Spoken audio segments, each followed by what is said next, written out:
আছেন অত্র মাদ্রাসার সাধারণ সম্পাদক মোহাম্মদ সয়রার আলম ফটিক কাকা। এখানে উপস্থিত আছেন অনেক মুরব্বিয়ান এবং আমার শ্রদ্ধাভাজন কাকা এস.এম. ওয়াজেদ আলী মাস্টার কাকা। এখানে আমরা যারা ওয়াজ শুনতে এসেছি মুরব্বিয়ান এবং পর্দার আড়ালে আমার মা বোনেরা, সবার প্রতি রইল আমার সালাম, আসসালামু আলাইকুম।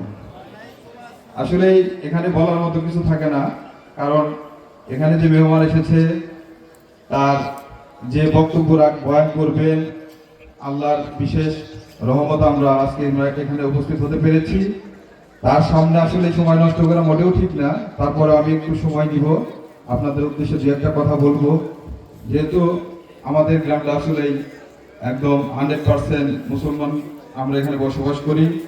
আশেপাশে যারা আছেন, পার্শ্ববর্তী এলাকা থেকে যারা আসছেন, সবাইকে আমার অন্তর থেকে শুভেচ্ছা জানাচ্ছি যে আপনারা এসে আমাদের এই মাহফিলকে প্রাণবন্ত করেছেন। সেজন্য আসলেই প্রত্যেকটা ওয়াজ মাহফিলের মেন উদ্দেশ্য থাকে আমরা কিভাবে আল্লাহর ঘর, আল্লাহর বিভিন্ন মসজিদ, মাদ্রাসা, এগুলো আল্লাহর ঘর, আমরা এগুলার কিভাবে উন্নয়ন করতে পারি, সেই উন্নয়ন কল্পেই কিন্তু মাহফিলের একটা আয়োজন হয়ে থাকে। তার সাথে সাথে আমাদের ভিতরের আত্মার যে পরিবর্তনটা, সেইটা যে পরিবর্তন হয়, সেই জন্য কিন্তু আমরা একটা আল্লাহর বিশেষ রহমতের একটা দিনের আয়োজন করে থাকি। আমি যখন ক্লাস 9-এ পড়ি তখন লালহারা একটা ওয়াজ মাহফিল হয়েছিল। সেই মাহফিলটা শোনার পরে 1 মাস 5 ওয়াক্ত নামাজ আল্লাহ আমাকে পড়াইছে। অনেক সময় ভেঙে ভেঙে মানে মিস হয়, বাট ওই ওয়াজ মাহফিলে ওয়াজ শোনার পরে একটানা 1 মাস 5 ওয়াক্ত নামাজ পড়তে পেরেছি। তো আমরা এখানে যে আমাদের মেহমান এসেছে তার কথা শুনে আমাদের যেন সেরকম পরিবর্তন আসে, আমল করতে পারি, সেইভাবে আমরা মনোযোগ সহকারে ইনশাআল্লাহ আজকে মাহফিল আমরা শুনবো। আমি আসার সময় দেখেছি রাস্তায় প্রচুর দোকানপাট, সেখানে প্রচুর মানুষ।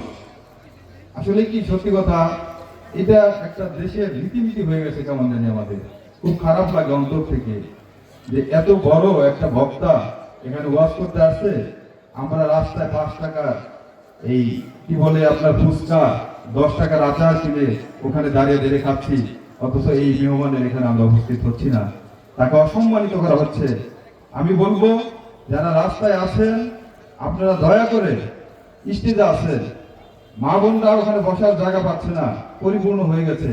আমি অনুরোধ করব আমার ভাই, আমার চাচা, আমার বন্ধু যেই রাস্তায় আছেন সবাই এসে আমাদের এই মেহমানকে সম্মানিত করুন।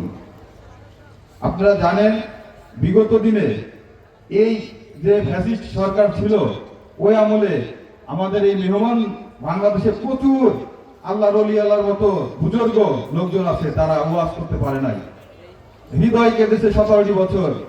আপনি দুর্গা পূজায় পুলিশ মোতায়েন করে, আনসার মোতায়েন করে, আর আমাদের এখানে থানায় গিয়ে চিঠি দিতে হয় যে আজকে আমাদের অমুক জায়গায় মুসুরিয়া বা আল্লাহপাড়া, লালহারা, সিংহরাগি, যেখানেই ওয়াজ হোক, সেখানে কি করি আমরা বলি থানায় গিয়ে পাস আনতে হবে। তারপরে বিগত দিনে সেখানে পাস আনার পরেও অনেক মেহমান বুজুর্গ লোকজন এসে বিভিন্ন জায়গায় ওয়াজ করতে পারে নাই। বাংলাদেশের যত বড় বড় আলেম ছিল সবাইকে তারা রুদ্ধ করে রেখেছিল এই ফ্যাসিস্ট সরকার। আপনারা দেখেন 17 বছরে কি আপনারা একটা ওয়াজ ভালো করে শুনতে পারছেন? ওয়াজ না, আপনি একটা জিনিস চিন্তা করেন, শুক্রবারের খুতবা, যেখানে খুতবা পাঠ করবে হুজুর, সেখানেও আপনার মন খুলে কথা বলতে পারতো না। 5 তারিখের পর আমি দুবাইলে একটা মসজিদে যাই, দোতলা মসজিদ, অনেক সুন্দর আল্লাহর ঘর।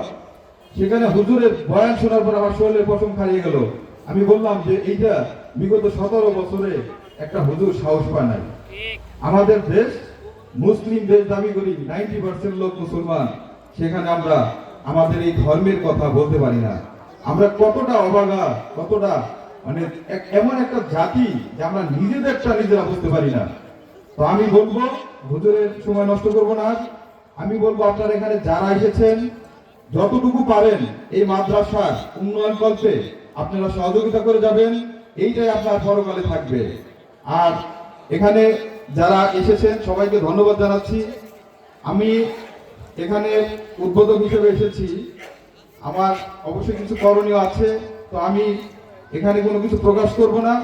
আল্লাহ আমাকে যতটুকু দেওয়ার তৌফিক দান করে এই মসজিদের উন্নয়ন কল্পে, যেহেতু আমার গ্রাম, আমার মাটি, এই গ্রামে আমি বড় হয়েছি, আমার যতটুকু সামর্থ্য হয় আমি ইনশাল্লাহ আমি এই মসজিদ প্লাস এই মাদ্রাসার দিকে খেয়াল রাখবো।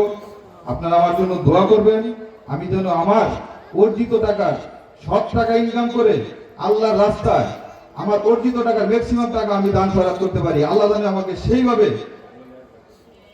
আমাকে সেইভাবে চলার তৌফিক দান করে। কারণ আমি এই পৃথিবীতে যাই রেখে যাই, কোনোটাই আমার সাথে যাবে না। আপনি আজকে চোখ বন্ধ করবেন, আপনার ফ্যামিলি সব ভুলে যাবে, শুধু মা বাবা ছাড়া। আপনার 40 দিন যাওয়ার আগে অনেক দৃষ্টান্ত আছে যে তার ওয়াইফ চলে গেছে, আপনি কার জন্য পৃথিবীতে রেখে যাবেন? আজকে আপনি এই মাদ্রাসায় দান করে যান, মৃত্যুর পরে সেইটা আপনাকে কাজে দিবে। তো সবার সুস্বাস্থ্য কামনা করতেছি, আমার জন্য দোয়া করবেন, আল্লাহ যেন আমার মনের ইচ্ছা পূরণ করে, আমি যেন সারা জীবন আপনাদের সাথে থাকতে পারি, সেই তৌফিক যেন আল্লাহ আমাকে দান করে। এই বলে আমার সংক্ষিপ্ত বক্তব্য শেষ করছি। আসসালামু আলাইকুম।